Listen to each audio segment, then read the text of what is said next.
this beautifully ethereal music accompanies Carol Vorderman's Sudoku, one of the more bizarre games I've ever seen be released for the PS2. It did come out for the PSP as well, which is even...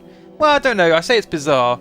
Having a Sudoku game on the PS2 is not intrinsically weird, because it's a portable device, but this game, developed by Atomic Planet Entertainment, who are becoming a regular on this series, but published by Explosive, which was a budget label in Europe for a long while. I mean, I remember they were doing PC games back when I got a PC. I bought Unreal, the first Unreal on Explosive label. It used to be in bright yellow boxes. Anyway, that doesn't matter now. They got into PS2 games sort of in the mid-2000s. So, this... the first thing I will say, I had a quick boot up of this, and it makes me laugh that the menu photos change per menu. Different dress in that one. Oh, that's not a... Nope. How do I get out of this? Silhouette. So my character's A, so I've got 0 points. Apparently Carol has a million points by completing 60 puzzles. So let's just jump in and play some, because I know what I'm doing with Sudoku. So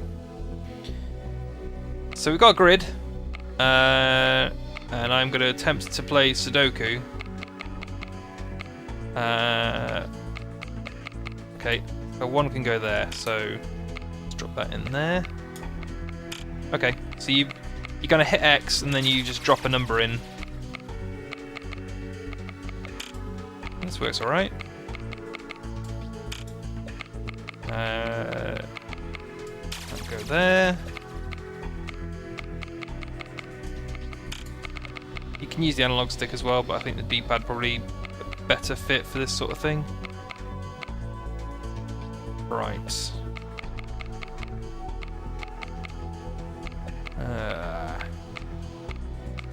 4 can go there. I don't know what happens if I deliberately go wrong. I don't know whether it's one of those, because some of these games will highlight when you've done something wrong and some of them won't. I suppose if I put a 4 in there. No, it's not going to... Can I delete that? Ah, it does. So it shows the... okay, so it shows which column you've got a wrong number in. So I was to just dump a 7 in there. No, so it only shows you how many of those you've got on the board. Okay. It's quite handy though, because actually I've realised you can now look at 3 and 5 because you've got a potential that you've got so many of those that you can maybe finish the board. It's quite a neat little addition.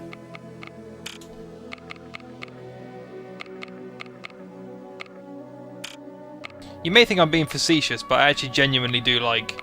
So I played the... What was the one they put out for PS3 and PSP? It was Go Sudoku. I played a lot of that. I like P-Cross a whole lot. So this sort of stuff, as a stress reliever, I find massively entertaining.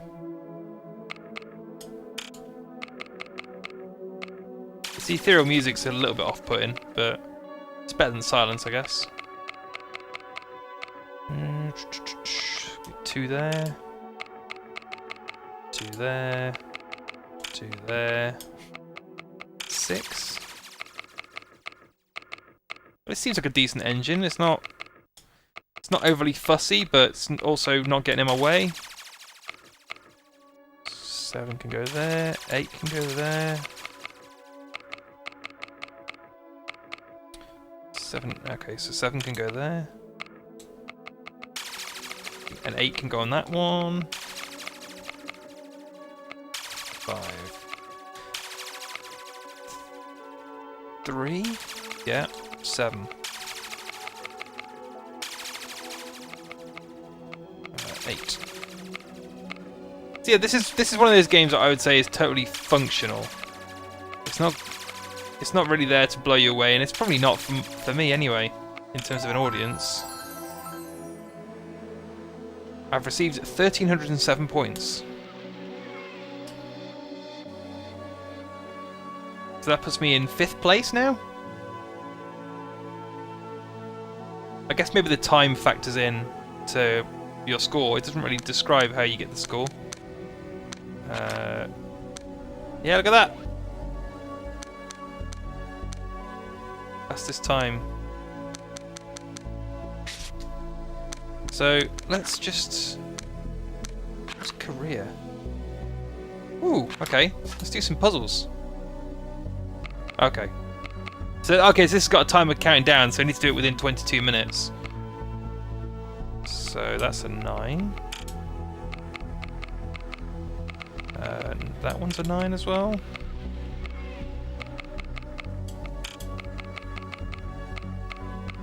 I can imagine like scenes from Kevin and Perry Go Large with this music in the background.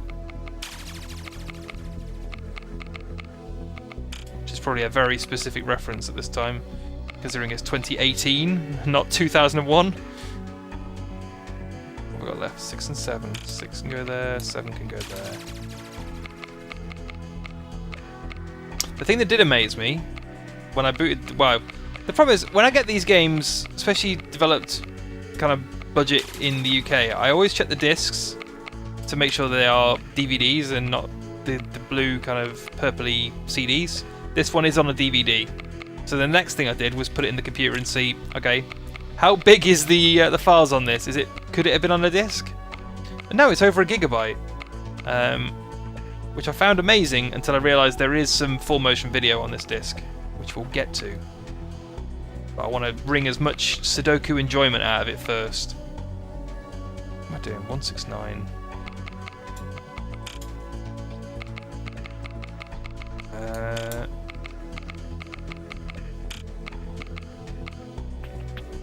Yep, that's that one. That's a 3.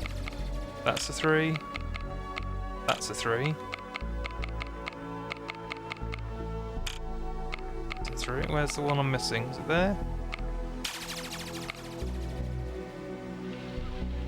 Can't be an 8, it's got to be a 7.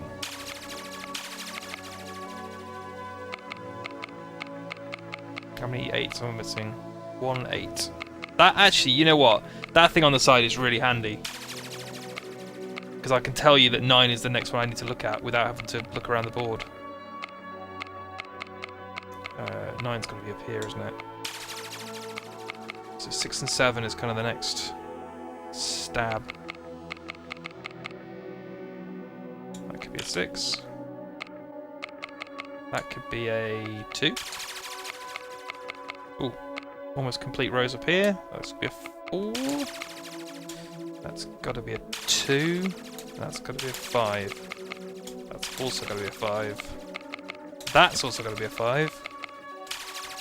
Yeah, clean sweep around the board. I'm missing 1 6 somewhere. And 1 2. There's me 6. 4. 7. 2. There you go. 3 minutes. Right, should we see if I can finish the second challenge and see what that means? I'm guessing it doesn't mean anything, it just unlocks the next set of challenges. Oh, really? It chucks you out to this puzzle 2. It'd be better if it didn't chuck you out right the way out to the main menu, but that's splitting hairs. 6, 7. So the question I do have is that this is one of those games that if we in today's era, this would be an iPad game, absolutely, or it would be a free in-browser game. Sponsored by King or something like that. The fact that this came out on the PlayStation 2 is ultimately fascinating. But at the time, how many households didn't have a PlayStation 2? They were synonymous. Especially at this era, this is 2007, so you're talking towards the end of the PS2. So, you know, if the kids had a PS2 and they were playing Lego Star Wars or any of the other number of, say, Blast Entertainment games that were aimed at kids, then, you know, an older person in the family might play Sudoku. I don't know, it's just a really interesting I can sort of see the audience, but I don't know that I'd see them using a PlayStation 2 controller. Or that they wouldn't be playing a better puzzle game, like they'd be playing something more interactive like a Tetris or a... I don't really know, was there any decent Tetris games on PS2? I kind of doubt it.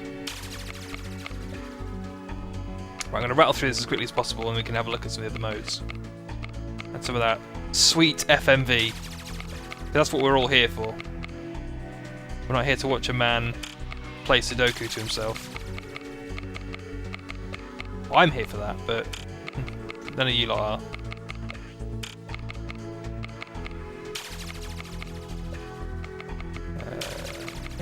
That's going to be a 4 because that one's full. That's going to be a 5.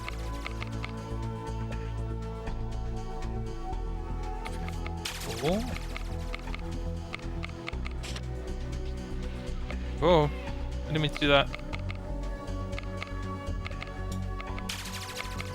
2, 5, 5, 5, 5, 6.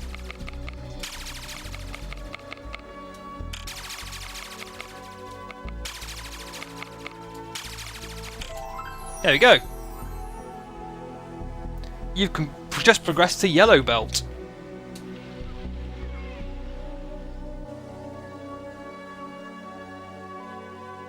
The autosave on the memory card is nice, but it does slow the gameplay down just a tad. Right, so what else? So we had multiplayer, which is interesting. I don't know what time attack means. Time attack must be like beat each other at Sudoku. Quick fire, I'm not entirely sure. How many different dresses has she got in this game? Take it in turns to insert a number into the grid. Okay. Take it in turns to insert as many numbers as possible in the allocated time. Oh, so you're still both working on the same grid, so that's not that interesting. First Dan. Beating the 4th Dan challenge, can you claim to have beaten Carol and be worthy of the title Sudoku Master? Okay, these are just more challenges. Alright, let's not sit through that. Let's have a look at the tutorial videos. A basic explanation of Sudoku. Okay. Yes, So real Carol Vorderman explaining to you how Sudoku works. Understanding how to play Sudoku. That's why this game is almost 2 The puzzle takes gigabytes. place within a large grid that's split into 9 smaller mini-grids by thick black lines. Each mini-grid is made up of 9 boxes. Each box will, once the puzzle is completed, contain an individual number between 1 and 9. In order to break the grid down further, the mini-grids can be grouped together into bands or sets. This was back when you had to explain what Sudoku was. The top left, the top centre and the top right mini-grids form the top band of mini-grids. The middle left, the absolute centre and the middle right mini-grids form the middle band. And the bottom left, the bottom centre and the bottom right mini-grids, not surprisingly, form the bottom band of mini-grids. Similarly, the 3 mini-grids on the left side of the grid form the left stack. The 3 mini-grids running down the centre form the centre stack. And the 3 mini-grids on the right side... I hope you're following along at home, making notes. You'll find as we work If you want to be a Sudoku master like Carol. Working with these bands and these stacks quite a lot. The big grid has 9 rows running from side to side. The top row is the first row. From top to bottom. The second to top row is the second. These rows and columns from 1 to 9, so that we always have a reference point for every box on the grid. The 9 mini-grids, the 9 rows, and the 9 columns are the building blocks of Sudoku. They allow us to quite break down literally the big grid into key areas which we can check and then recheck to unlock the secrets of each and every Sudoku puzzle. Unlock the secrets of Sudoku. The rules of Sudoku. Now we know what Sudoku looks like, we need to know how to play it. There are only 3 rules, and they are very simple. Don't talk about Rule Sudoku. number 1. In each of the 9 rows, you must have each of the numbers 1, 2, 3, 4, 5, 6, 7, 8, and 9. Couldn't have just said 1 to 9. Had to name all individual numbers. You must have each of the numbers 1, 2, 3, 4, 5, 6, 7, 8, and 9. No, okay. In each of the 9 mini grids, Just gonna do it again. you must have each of the numbers 1, 2, 3, 4, 5, 6, 7, 8, and 9. You can never have more than one of each number in any row, Never. any column, or any mini grid. Not even on special For occasions. example, here we have a partially completed row. Someone has Badly. placed 2 7s in this row. Idiot. So one of them must therefore be in the wrong place. Here we have a partially completed column. There are 2 3s in this column, so again, one of them must be in the wrong place, as you can only have one of each number. There's 4 of these videos. And here I wonder if she's going to show you how to use a pen so you can write the numbers. There are 2 5s in this mini grid, so one of them must be in the wrong place, as no number can appear more than once in any mini grid. So these are the 3 rules again. In each of the 9 rows, No, you don't. must have Oh. each of the numbers 1 through to 9. I was enjoying the In each of the Sudoku. This 9 is... columns, you Here we must go. have This is each more of my the numbers liking. 1 This is through the to 9. sadistic torture I was waiting for. You must have each of the numbers 1 through to 9. These 3 simple rules determine every Sudoku puzzle, no matter how difficult it may be. Every Sudoku puzzle starts by giving you a selection of numbers placed throughout the grid. Using the 3 basic rules, your task is to determine the position of all the other numbers so that each and every box within the grid contains a number. And that is Sudoku. Simple, isn't it? No! Easy puzzles. In a minute, we're going to go through an easy puzzle step by step. Oh, But no. first, I'm going to explain the golden technique used for solving each and every Sudoku puzzle. It's I didn't called know this slicing is what and it's dicing. called. Slicing and dicing. Here's how you do it. We're going to use slicing and dicing. Alright, I can't. Let's look at more... Ooh! Ooh! Super difficult puzzle tip 1. Super difficult puzzles are for the most advanced Sudoku players and require the most sophisticated techniques to complete them. I am pretty Here are a sophisticated. few to help you on the way to becoming a true master. Super difficult puzzle tip 1. Writing options and using slicing and slotting. Here is a grid in which no more numbers can be placed with certainty. So what do we do next? Guess. This is where we start to pencil in our options for each of the empty boxes. The easiest way to do this is to start by going through all the options for each number. My approach, although yours may be different, is to work my way across each row in turn. Let's start with the ones. Using slicing and dicing, we can pencil a 1 in all the empty boxes where a 1 could be placed. There are clearly quite a lot of options, but don't worry, we'll soon be able to cut those down as we progress. Clearly. Let's Clearly move a on lot. to the 2s. Again, there are a lot of options. Moving on to the 3s. Let's look at the top band of mini-grids. In the top centre mini-grid, there are 3 boxes that could potentially have 3s placed in them, and all of those are in row 2. If we now look at the top left mini-grid, we can use slicing and slotting, just as we have done before, to narrow down our options. We know that there will have to be a 3 in row 2 of the top centre mini-grid. Is this a sophisticated? Because I know There this. can't possibly also be a 3 in row 2 of the top left mini-grid. We can rub out those 2 options, and we, happily, have narrowed the choice down to the 2 boxes in row 1.